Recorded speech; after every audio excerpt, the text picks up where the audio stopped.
UK news update. Trump's Gaza comments. NHS strike and Lionesses Euro win.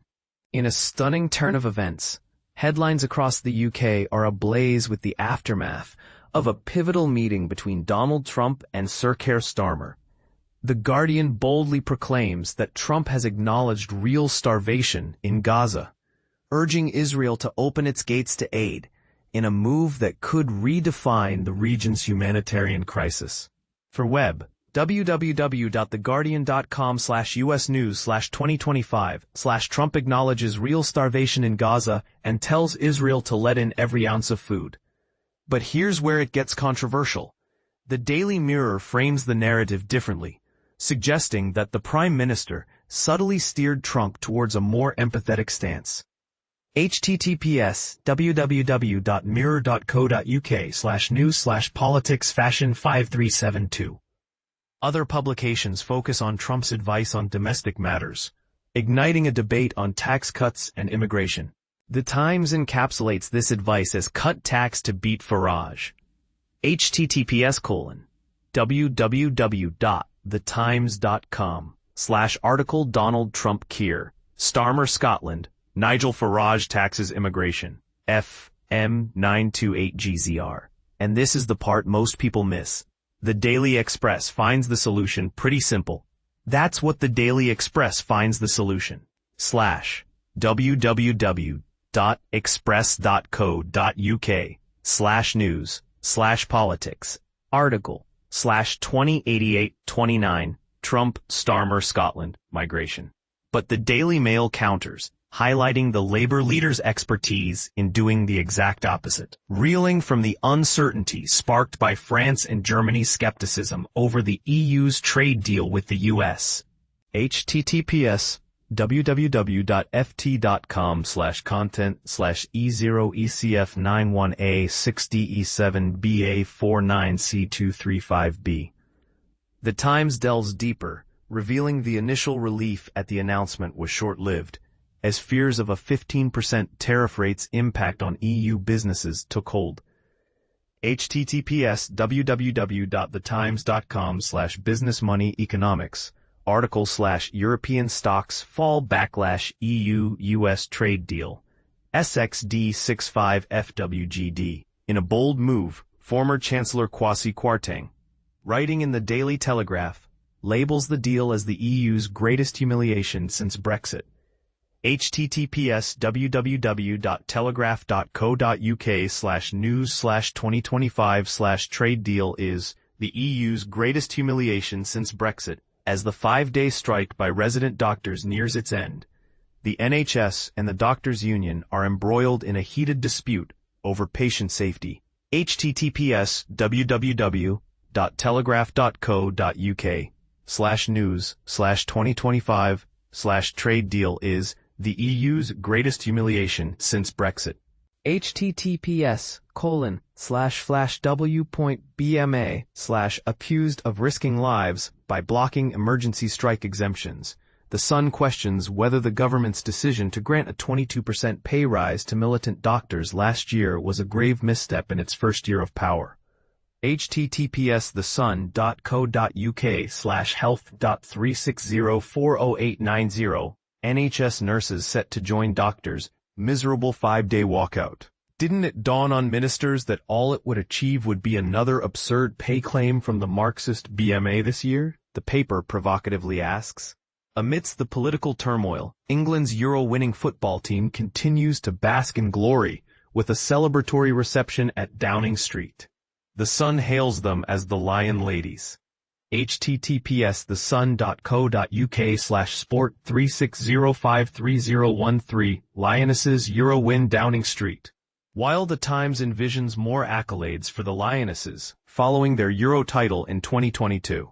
https://www.thetimes.com Sport Women's Football article Lionesses Celebrating Parade 2025 5DCXB97.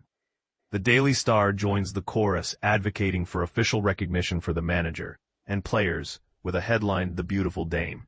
https://www.thetimes.com Sport Football article Lionesses Celebrating Parade 2025 5DCXB97. In its editorial, The Guardian celebrates the Lionesses for illuminating an English summer. https The Daily Star joins the chorus, advocating for official recognition for the manager and players, with a headline, The Beautiful Dame. https www.thetimes.com Sport, Football, article Lionesses Celebrating Parade 2025, 5DCXB97. In its editorial, The Guardian celebrates the Lionesses for illuminating an English summer.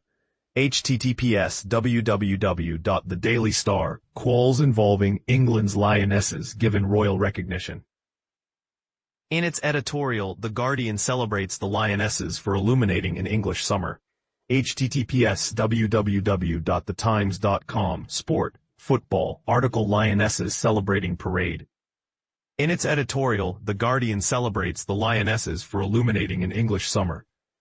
https.theguardian.com. Comment is free. 2025, Jewel 28. The Guardian view on the Lionesses Euro 2025 Victory Parade live, celebrating England's historic win. A wave of pure jubilation is sweeping across England, and it's reaching fever pitch as the Lionesses gear up for a trophy parade unlike any we've seen before. Thousands have already flocked to the mall to celebrate their heroes' sensational Euro 2025 victory, eagerly awaiting the moment when the winning squad returns home in triumph. But here's where it gets even more thrilling. This isn't just a celebration. It's a statement of historic achievement. After a nail-biting final against Spain, which was sealed by Chloe Kelly's ice-cool penalty, England's women's team made history by clinching back-to-back European Championship titles under the unwavering leadership of Serena Wiegman. The party certainly didn't wait for the sun to rise. The squad reveled all night, banishing memories of their World Cup heartbreak in 2023 with a euphoric sense of vengeance. As the first England team ever to successfully defend a major tournament trophy, their arrival back in England was met with nationwide adoration. Upon returning, the team was whisked straight to 10 Downing Street, where an array of St. George's flags greeted them for a special garden reception hosted by Deputy Prime Minister Angela Rayner. This warm welcome was only the beginning of their victory laps. So, how is England planning to turn this hard-won triumph into an unforgettable public celebration? On Tuesday, July 29th, fans can catch the Lionesses riding an open-top bus along the Mall, culminating in a grand ceremony at the Queen Victoria Memorial right outside Buckingham Palace. If you're hoping to catch every electrifying moment, set your clocks for 12:10 p.m. BST when the procession kicks off, and keep an eye out for the ceremony, which is expected to commence around 12:30 p.m. Wondering where to watch or how to get involved? Major broadcasters BBC, ITV and Sky are carrying live coverage from 12 noon until 1 p.m. Alternatively, England's social media channels will be buzzing with updates and behind-the-scenes moments. The best part? Anyone can attend for free, and the atmosphere will be heightened by powerful performances from the bands of His Majesty's Royal Marines Portsmouth and the Royal Air Force. Looking back for a moment, remember the wild celebrations of Euro 2022? Trafalgar Square erupted in scenes of pure joy as fans filled London's streets. Will this year's festivities in front of Buckingham Palace top that legendary party? Only time will tell, but anticipation is running high. A major development for English football fans, the BBC and ITV have agreed to continue broadcasting the Women's World Cup in 2027, guaranteeing that every dramatic moment will be available to everyone in the UK. After the heartbreak of last tournament's narrow defeat to Spain, hopes are higher than ever that the Lionesses will make headlines on a global scale once again. Of course, it wouldn't be an English celebration without a bit of drizzle, but even the gray skies can't dampen the spirits of those gathered. Crowds began assembling well before noon, braving the weather with smiles and flags waving, as parade preparations buzzed with security teams, band rehearsals, and eager fans eager to catch a glimpse of their sporting idols. Excitement is radiating across London, not just above ground, but everywhere you look. Even tube stations near the mall have joined in the festivities, with witty signage declaring, "It's home again." The whole city seems caught up in a shared sense of pride and joy. Beyond the music, the parades, and the pageantry lies a deeper question about the bigger impact of the Lionesses' success. Star striker Ellen White recently shared her hopes on BBC One, emphasizing how the team continually uses their platform to inspire change. These girls are always advocating for opportunities, not just for future footballers, but for all young people, especially young girls, she said, underscoring the squad's drive to be role models and trailblazers off the pitch.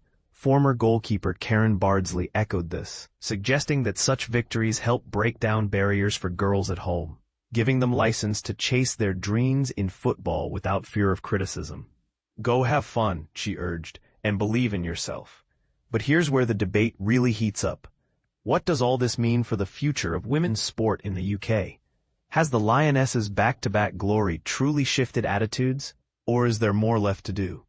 Will fans keep supporting when the fireworks fade, or does real legacy require even bigger change in grassroots investment and media respect?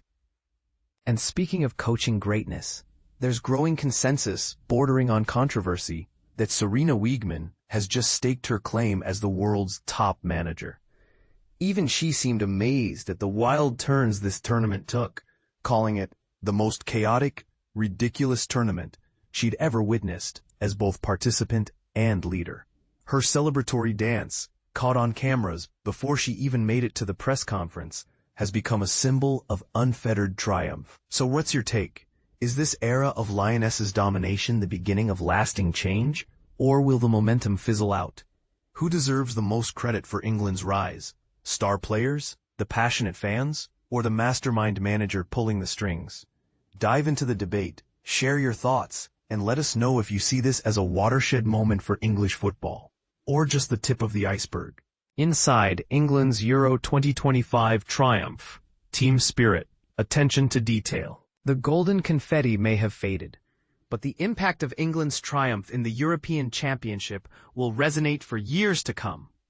Once again, the Lionesses have etched their names into the annals of English football history, securing their status as European champions.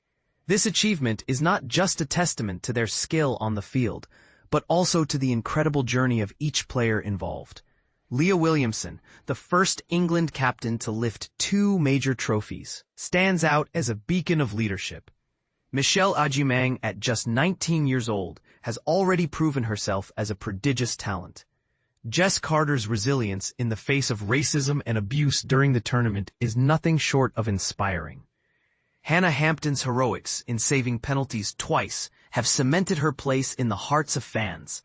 Chloe Kelly, who nearly quit football earlier this year, emerged as a European champion for both club and country.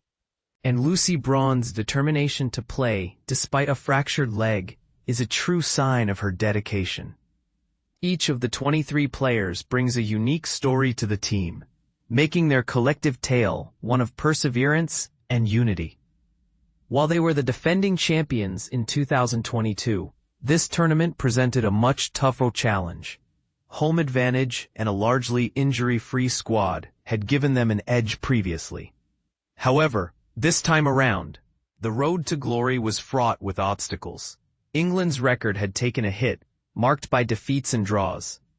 Key players like Williamson and Beth Mead faced setbacks due to anterior cruciate ligament injuries, missing the 2023 World Cup. Tensions arose when players expressed frustration over negotiations regarding bonuses. Despite these challenges, they managed to reach a second major final in 12 months, ultimately losing to Spain. The following years saw continued struggles. England failed to qualify for the 2024 Olympic Games and suffered defeats in the Nations League, raising doubts about their ability to defend their European title. The departures of Mary Earps and Fran Kirby, along with Millie Bright's withdrawal, added to the skepticism. However, the English FA responded with increased investment, ensuring the players were well supported. This included bringing along their barista James and his dog Reggie, along with amenities like games consoles and Lioness-branded Yorkshire tea. These small touches played a significant role in maintaining the team's morale. But here's where it gets controversial. The team's unity and togetherness were crucial to their success. Players openly shared their personal struggles, including Bronze's diagnoses of attention deficit hyperactivity disorder and autism, Hampton's eye condition, and Williamson and Meade's recoveries from ACL injuries. This openness fostered a sense of empathy and camaraderie among teammates. And this is the part most people miss. Their shared experiences of racial abuse and personal grief further strengthened their bond. When Meade and Ella Toone were consoled by their teammates during celebrations, it highlighted the human side of the sport. This unity and support system helped create that iconic proper England vibe in Switzerland. The team was ready to fight until the end, with Bronze pushing through injuries to embody the spirit of the squad. This cohesion was vital, especially after their early defeat to France, which could have derailed their campaign. Their performances against the Netherlands and Wales were impressive, setting the stage for a challenging group stage. Despite finishing second to France, England navigated a favorable path in the knockout rounds. Their encounters with Sweden and Italy were closely contested, with England eventually prevailing in extra time. A final against Spain was the ultimate test, requiring resilience and tactical acumen. England's ability to adapt their game plan, drawing from their previous victories over Spain and Barcelona, proved decisive. Their defensive discipline and targeted attacks were key to overcoming Spain's threats. The success of this team can be attributed to more than just individual talent. The investment in the Women's Super League and England's youth programs has created depth within the squad. This flexibility allowed players like Meade to switch positions effectively, maximizing their impact. Serena Wiegman's leadership deserves special mention. As Mark Bullingham, the FA's chief executive, noted, many teams have talented players, but none have a manager of her caliber. Her approach, combining humor and determination, inspired her team. Her pre-game messages, like the "Bitches Get Shit Done" slogan, encapsulated the fighting spirit of the Lionesses. In conclusion, England's victory is a celebration of teamwork, resilience, and the power of a united front. But what does the future hold? Will other nations catch up? Or will England continue to dominate? Only time will tell. What do you think? Share your thoughts in the comments below.